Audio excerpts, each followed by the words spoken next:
আরেকজন ছিল, তার বয়ফ্রেন্ডের সাথে তার ব্রেকআপ হয়ে গেছে, কিন্তু লাস্ট টাইম তাকে একটা চকলেট এবং তার গাড়ি ভাড়া 20 টাকা সে দিয়েছিল। ওই 20 টাকার নোট থেকে কিছু অংশ ছিঁড়ে এবং চকলেটের কিছু ছেঁড়া অংশ সে আমাকে পাঠিয়েছে, তাকে হচ্ছে যে কিছু জুয়েলারি বানিয়ে দেওয়ার জন্য। এটা আমার কাছে ফানি মনে হয়েছে, বা সে হচ্ছে মেমোরিটা রাখতে চাচ্ছে, এই জন্য এটা আমি অ্যাকসেপ্ট করেছি। আরেকটা দারুণ একটা গল্প বলি, সেটা হচ্ছে আমি 5-6 মাস আগে ডক্টর দেখাতে গিয়েছি। আমার স্কিনে একটু প্রবলেম দেখা দেয়, ওইটা দেখাতে গিয়ে আমি যখন আমার হাতটা দেখে আমার গায়ে দেখে যে কালার লেগে আছে, তখন ডক্টর আমাকে বলে যে আপনার গায়ে কালার কেন? তখন আমি বলি যে আমি তো আসলে এরকম কালার নিয়ে কাজ করি, যার কারণে আমার গায়ে কালার লেগে আছে। তখন ডক্টর খুবই এটা নিয়ে ইন্টারেস্ট দেখায়। তখন আমি আমার একটা ভিজিটিং কার্ড তাকে দিই ডক্টরকে। তো দেখা গেল যে কিছুদিন পর ওই ডক্টরই আমার কাছে অর্ডার করে।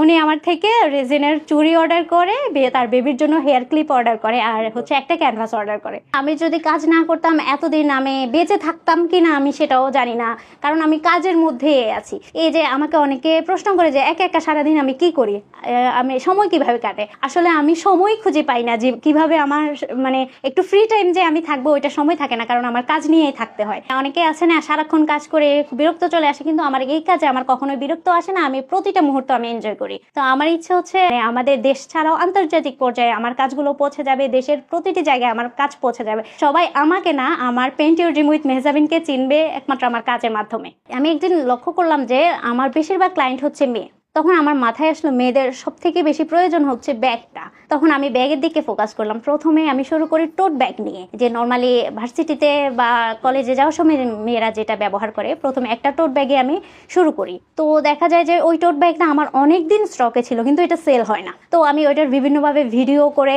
ওইটা আপলোড দিতে থাকি। এরপর এক পর্যায়ে ওইটা আমার এক ক্লায়েন্ট এটা কিনে নেয়। পরপর আমার বারবার করে অর্ডার আসতে থাকে ব্যাগে। তো তারপর দেখা যায় যে আমি তখন একটা ভিআইপি ক্লায়েন্ট পাই। ভিআইপি ক্লায়েন্ট উনি হচ্ছে যে একসাথে আমার থেকে প্রায় 10,000 টাকার মতো আমার ব্যাগ কিনে নেয় একসাথে।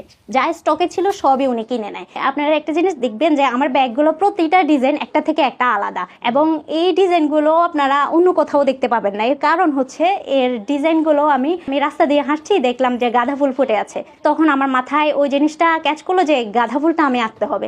তো ওই সময় বাসায় এসে আমি হচ্ছে গাঁদা ফুলের একটা প্যাটার্ন এঁকে রাখি, পরে আমি ওই ডিজাইনটা করি। হয়তো বা আমার পছন্দে দেখা যায় ডেজি ফুল অথবা কৃষ্ণচূড়া দেখা গেল রাস্তায়, আমার ব্যাগের মধ্যে কিন্তু এই ধরনের থিম আপনারা দেখতে পাবেন। এবং কি দেশের বাইরেও আমার ব্যাগ যাচ্ছে, এখন পর্যন্ত 6 বার আমার ব্যাগ আমার দেশের বাইরে গিয়েছে। দুবাইতে গেছে, তারপর কানাডাতে গেছে, তারপর হচ্ছে যে কাতারে গেছে। এই 3টে দেশেই হচ্ছে যে 6 বার আমার ব্যাগগুলো গিয়েছে। এর মধ্যে আমার রিপিট ক্লায়েন্ট ছিল। এখন পর্যন্ত আস্তে আস্তে ক্লায়েন্টরা যখন আমার জিনিস পছন্দ করে, আমি আস্তে আস্তে আমার বিজনেসের পরিধিটাকে বাড়াচ্ছি। যেমন আমি অ্যাড করেছি রেজিনের কাজ,